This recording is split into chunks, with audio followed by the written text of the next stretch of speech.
반갑습니다. 이병철입니다. 오늘은 화폐 이야기 중에 특히 지폐 이야기를 좀 해보려고 해요. 재밌는 지폐 얘기를 좀 해볼 건데요. 재밌는 지폐 얘기를 하기 전에 일단 이것부터 한번 생각해 보십시다. 화폐는 여러 가지 기능을 갖고 있죠. 그 여러 가지 기능 중에 화폐가 갖는 가장 대표적인 기능은 뭘까요? 라고 하면 교환의 매개 수단이라는 기능을 갖고 있을 겁니다. 자, 그런데 지금 사용하는 화폐처럼 옛날에도 애초부터 이런 화폐를 사용했을까요? 이렇게 말하면 아마 아닐 거예요. 처음엔 여러분들이 어떤 걸 가지고 화폐로 사용했을까요? 이렇게 말하면 화폐가 될 수 있는 가장 중요한 조건은 간단합니다. 그걸 사용하는 사람들이 공통적으로 인식하는 것이 있으면 돼요. 그 공통적으로 인식하는 것, 그게 뭐냐면 귀하다, 가치 있다라고 인식하는 공유되는 신념을 갖고 있으면 그건 뭐든지 화폐로 사용될 수가 있어요. 처음에 사용됐던 화폐는 주로 뭘까요? 이렇게 말하면 그럼 우리 식으로 표현하면 물건, 물품이었어요. 그래서 그걸 물품화폐라고 표현을 하지요. 이 물품화폐 중에 여러분들이 떠오르시는 게 동양 쪽은 제일 먼저 떠오르는 게 조개였었습니다. 그래서 여러분들이 폐화라는 말을 들어보셨을 텐데요. 이 폐자가 조개 폐자니까 조개가 화폐 역할을 했구나 라고 생각하시면 돼요. 그런데 이러시면 갑자기 궁금한 게 있죠. 와, 바닷가 사는 애들 너무 좋았겠다. 그냥 두숨돈이구나. 아닙니다. 어떤 희귀성을 인정받아서 모두가 가치 있다고 느껴야 되기 때문에 바닷가에 산다고 돈을 그냥 버는 건 아닙니다. 자, 이건 동양적인 사고고 서양 쪽에서 또 하나 재밌는 얘기를 한번 해보려고요. 여러분들이 로마 시대 같은 경우는 용병이 있었습니다. 그럼 용병에게 뭘 주셔야 돼요? 급여, 월급을 주셔야 되죠. 그러면 그 당시 로마 용병들에게 지급됐던 급여는 뭐였을까요? 솔트, 소금입니다. 왜 소금을 줬을까요? 일단 이 느낌을 한번 가지세요. 소금을 되게 중시하겠다는 걸 쉽게 이해할 겁니다. 하다못해 성경에도 보시면 소금 같은 사람이 되어라 뭐 이런 말들이 나오는 걸 보면 소금이 되게 귀하다는 걸 아실 수가 있을 텐데요. 우리가 현대사회에서 보통 우리가 봉급, 급여를 때 셀러리라고 하죠. 이 셀러리란 말은 어디서 온 말이냐면 솔트라는 소금에서 온 말입니다. 그래서 셀러리란 말은 소금 지불이라는 말에서 온 말이 셀러리가 된 거예요. 지금 쓰는 단어는 그런 의미를 갖고 있어요. 지폐 얘기를 좀 더 해볼까요? 여러분들이 가끔 이렇게 저한테 물어보는 분도 계시는데요. 지폐는 종이로 만든 게 아닌가요? 그럼 종이로 만들었다면 그렇게 접었다 폈다고 하는데 그게 왜 안 찢어질까요? 라고 묻는데요. 정확히 말씀드리면 지폐는 종이로 만들지 않습니다. 뭘로 만드냐면 목화에서 추출한 어떤 섬유로 만들게 돼요. 그래서 상당히 질기게 되어 있고요. 또 여러분들이 드라마 같은 거 보시면 가끔 이런 장면 기억나세요? 돈 냄새, 돈 냄새. 난 이 돈 냄새가 너무 좋아 라고 하는데 정말로 돈 냄새가 있을까요? 라고 말하면 돈 냄새는 있습니다. 그런데 그 돈 냄새는 이 목화에서 추출한 섬유는 원래 무향이에요. 향이 없기 때문에 종에서 나는 게 아닙니다. 그 지폐를 만들 때 여러 차례 인쇄를 하고 건조를 하고 인쇄를 하고 건조를 반복하게 되는데 이 과정에서 형성되는 잉크의 냄새가 우리가 갖고 있는 돈 냄새인 거예요. 그래서 돈 냄새는 신권일수록 훨씬 강하게 난다는 특징을 갖고 있습니다. 자, 그리고 여러분들이 훼손된 화폐, 예를 들면 이게 뭐 불에 의해서든 또 다른 이유에서든 찢어지거나 타거나 해서 훼손된 화폐는 교환이 될까요? 라고 물어보면 예, 한국 내에서 교환이 됩니다. 근데 조심하셔야 되는 게 있어요. 무조건 교환이 되는 건 아닙니다. 남아있는 화폐의 면적이 4분의 3 이상 돼야 전액 교환이 되고요. 남아있는 면적이 5분의 2 이상일 때는 반액만 교환이 됩니다. 그리고 남아있는 면적이 5분의 2 미만인 경우는 교환이 되지 않는다는 점입니다. 자, 그 다음에 우리나라 화폐를 보시면 하나 특이한 점이 있죠.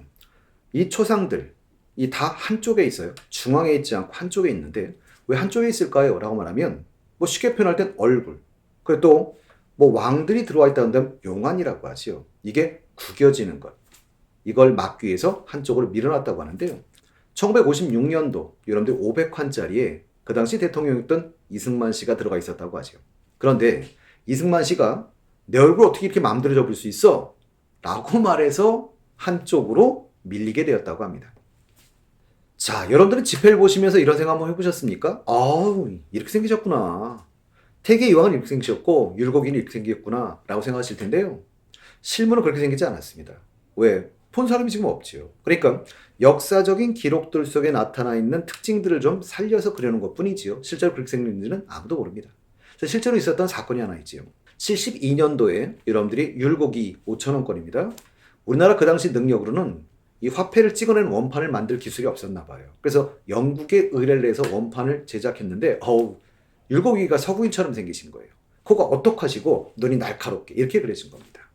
물론 영국인이 생각했을 때 느끼는 어떤 한국적인 이미지였을지 모르겠지만 우리나라 국민들은 불만이 무지하게 많았답니다. 그래서 현재 여러분들이 보고 계신 율곡 2의 그림은 77년도에 나오게 된 그 그림을 지금 보고 계시는 거예요. 또 여러분들이 화폐 그러면 가장 사람들이 낭만적인 화폐다라고 평가하는 화폐는 프랑스 화폐인데요. 프랑스에 93년도에 발행했던 50프랑짜리 이 화폐에 누가 들어가 있냐면 어린 왕자가 들어가 있어요. 어린 왕자의 그림이 앙증맞게 들어가 있어서 가장 낭만적인 화폐로 평가를 받는데 아쉽게도 지금은 유로화를 사용하면서 그것을 사용하지 않게 되었다고 하죠. 그리고 또 프랑스 화폐는 또 재밌는 사건도 하나 있지요. 프랑스 루이 16세가 지폐 속에 자기의 초상을 집어넣었대요.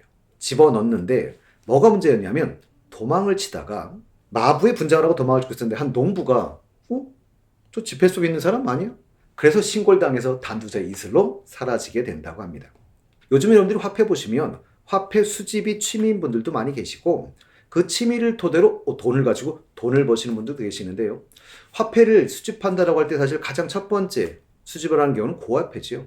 그러니까 고화폐 그럼 오래된 화폐들이니까 아무래도 금액이 좀 있을 겁니다. 근데 고화폐의 가치는 오래돼서 무조건 비싼 건 아니라고 합니다. 제일 중요한 건 희소성이고요. 희소성과 함께 중요한 건 보존도라고 해요. 그에 따라서 화폐의 가치가 정해진다고 합니다. 그리고 또 고화폐는 아니어도 이런 경우도 화폐의 가치가 높은 경우가 있다고 하지요. 뭐냐면 현재 저희가 사용하는, 물론 저희들은 주민등록이라고 하는 출생의 기록을 갖고 있지만 화폐도 자기들의 출생의 기록을 갖고 있습니다. 그게 그들의 고유번호인데요. 고유번호는 10자리로 되어 있습니다. 처음에 2자리는 알파벳, 그리고 7자리의 아라비아 숫자, 그리고 마지막에 알파벳 수도 있는데 이 7자리 아라비아 숫자가 희귀하면 그게 가치가 상당히 크다고 해요.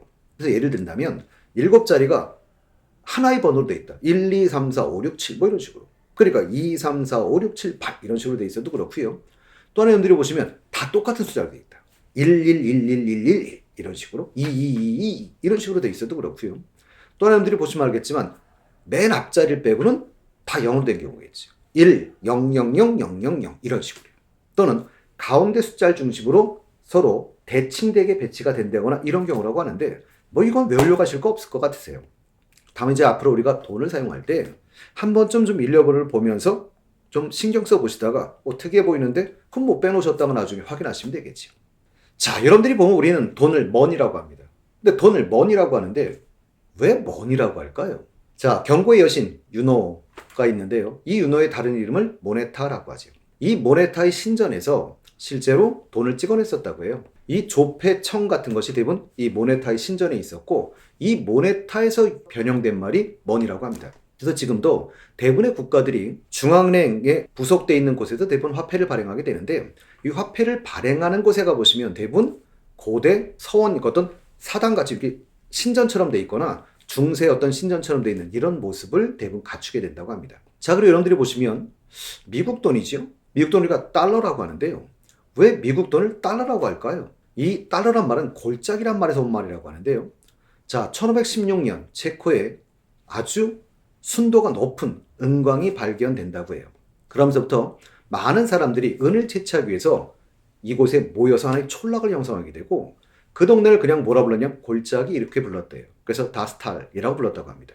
여기서 채광되는 은을 가지고 은화를 만들었고 이 은화가 주로 유통되기 시작한다고 하죠. 그래서 이 은화를 그냥 탈러라고 불렀대요.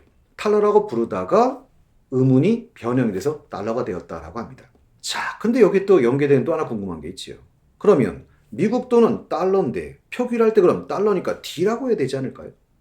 왜 D라고 하지 않고 우리가 많이 보시는 S자의 두 기둥이 있는 이 기호를 지금 사용하게 되었을까요? 라고 말하면 여러분들 알다시피 1776년 이전까지 미국은 식민지였습니다. 독립하기 전까지는 미국이 독립적인 화폐 체계를 갖고 있지 않았다고 해요. 그러다 보니까 영국이나 스페인 같은 나라의 화폐를 사용하기도 하고 그쪽의 화폐 체계를 그대로 사용했다고 합니다. 이 S자는 스페인의 약자랍니다. 그럼 세로로 거진 두 줄은 뭡니까? 이렇게 말하면 스페인의 상징인 헤라클레스의 두 기둥이라고 하죠. 헤라클레스의 두 기둥은 여러분들이 나중에 제가 또 한 번 강의를 있을 겁니다. 베이컨의 저서를 강의할 때 이 그림을 또 한 번 보여드릴 건데요. 실제로 헤라클레스가 막혀있는 산을 뚫고 양쪽에 두 기둥을 세워서 해협을 만든다라고 표현하는데요. 이게 여러분들 나중에 보시면 베이컨의 신기관 책의 표지이기도 합니다. 그걸 그려서 지금의 달러의 기호가 만들어졌다고 합니다. 자, 금화, 은화 얘기 나온 김에 우리가 알고 있는 많이 들었던 단어 얘기 좀 한번 하고 갈까요?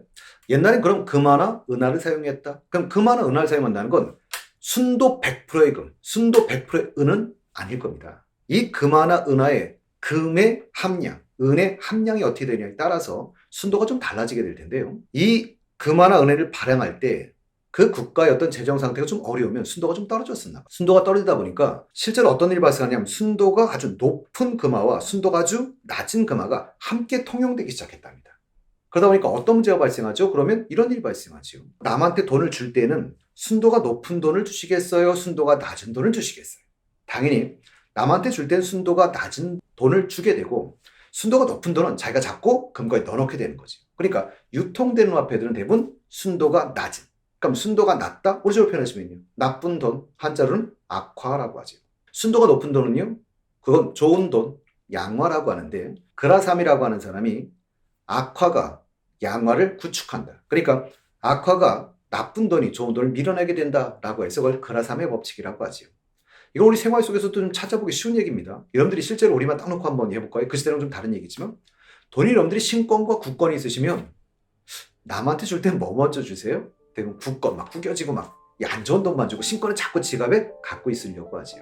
또 여러분들이 고스톱 칠 때 이런 얘기도 있는데 고스톱 딱 치시면 잔돈이 부족한 경우가 있습니다. 1,500 넘기시면 도박이 되시는 거예요. 그래서 이 동전이 부족할 때 뭐 하시게 되죠? 바둑알을 대신 쓰게 되죠. 그럼 100원짜리 동전과 바둑알이 함께 섞여 있는데 이상하게 받을 때는 사실 나중에 똑같은데도 불구하고 받을 때는 100원짜리를 받고 싶고 남 줄 땐 바둑알을 자꾸 줘요. 이런 것도 같은 케이스입니다.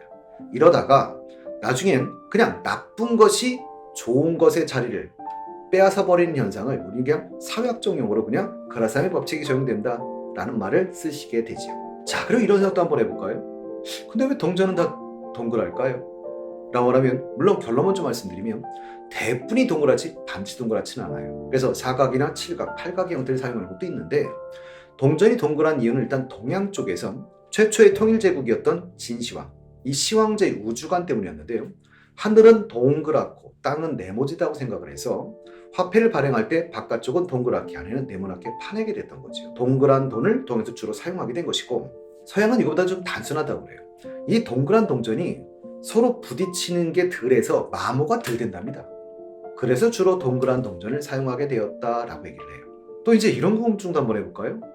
여러분들이 우리가 보통 동전의 양면 어떤 상징적으로 많이 사용하기도 하는데요. 뭐 상반되는 두 가지가 함께 공존한다 할 때 동전의 양면이다 이렇게 말을 하는데 우리는 동전의 양면이란 말을 거꾸로 해석하면 동전은 뭐가 있어요? 앞면도 있고 뒷면도 있겠지.